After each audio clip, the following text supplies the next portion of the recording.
اگر آپ کو ہماری یہ ویڈیو پسند آئے تو لائک، شیئر اور سبسکرائب ضرور کریے گا۔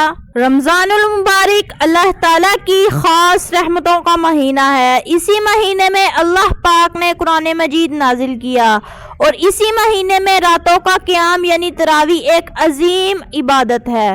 رمضان میں دن کو روزہ اور رات کا قیام تراویح مومن کی شان ہے۔ اگرچہ قرآن مجید میں تراویح کا لفظ وضاحت کے ساتھ موجود نہیں، لیکن رمضان میں قیام اللیل رات کی نماز کی طرف واضح اشارہ موجود ہے۔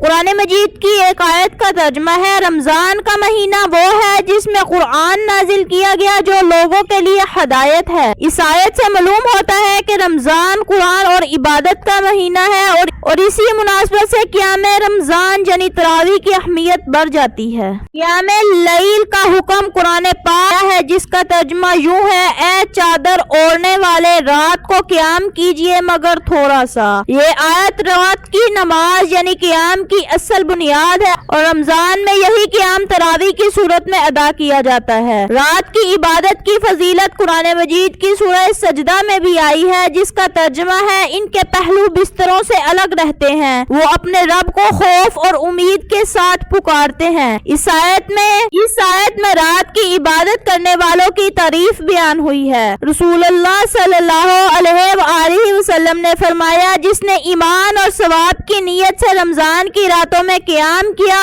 اس کے پچھلے گناہ معاف کر دیے جاتے ہیں۔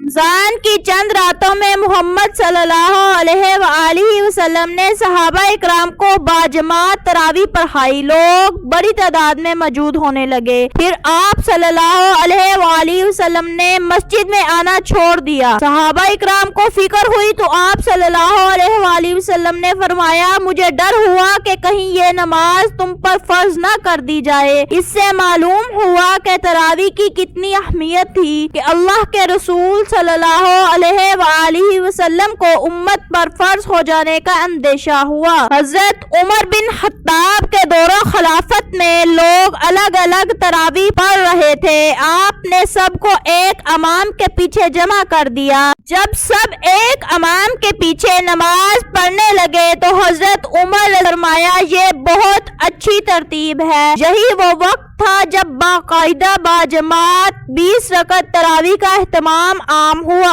ایک روایت میں آتا ہے کہ صحابہ اکرام کو تراویح پڑھنے کا اتنا شوق ہوا کرتا تھا کہ صحابہ اکرام لمبی لمبی تراویحاں پڑھاتے تھے، یہاں تک کہ بعض اوقات سحری کا وقت قریب ہو جاتا تھا، وہ قرآن مجید شوق سے سنتے اور روتے تھے۔ امام مالک کے زمانے میں مدینہ منورہ میں 36 رکعت بھی پڑھی جاتی تھی نفل سمیت، مگر جمہور صحابہ اکرام کا عمل 20 رکعت پر تھا۔ ایک بزرگ فرماتے ہیں کہ ایک شخص رمضان میں سستی کی وجہ سے تراویح چھوڑ دیتا تھا۔ ایک رات اس نے خواب میں دیکھا کہ لوگ نورانی لباس میں ہیں اور وہ اندھیرے میں کھڑا ہے۔ پوچھنے پر معلوم ہوا کہ یہ وہ لوگ ہیں جو تراویح کا اہتمام کرتے تھے۔ وہ شخص بیدار ہوا اور آئندہ کبھی تراویح ترک نہ کی۔ یہ واقعہ ہمیں یاد دلاتا ہے کہ معمولی سمجھے جانے والی عبادت بھی آخرت میں عظیم مقام رکھتی ہے۔ کریم صلی اللہ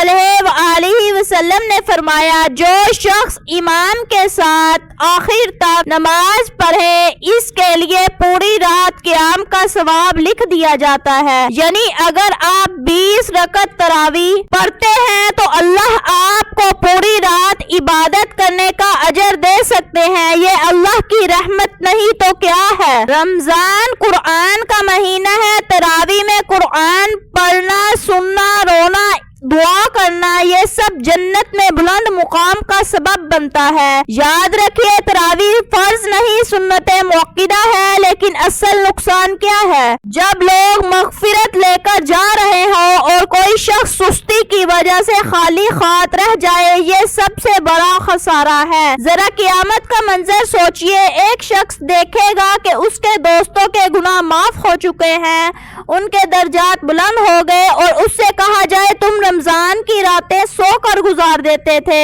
اس وقت کیا جواب ہوگا ہمارے پاس؟ رمضان چند دنوں کا مہمان ہے، نامعلوم اگلا رمضان نصیب ہو یا نہ ہو۔ اللہ پاک ہمیں رمضان کی قدر کرنے والا بنائے، آمین۔ آپ اس سال کس شہر کی کس مسجد میں تراویح ادا کر رہے ہیں؟ کامنٹ سیکشن میں ضرور بتائیے گا۔ السلام علیکم۔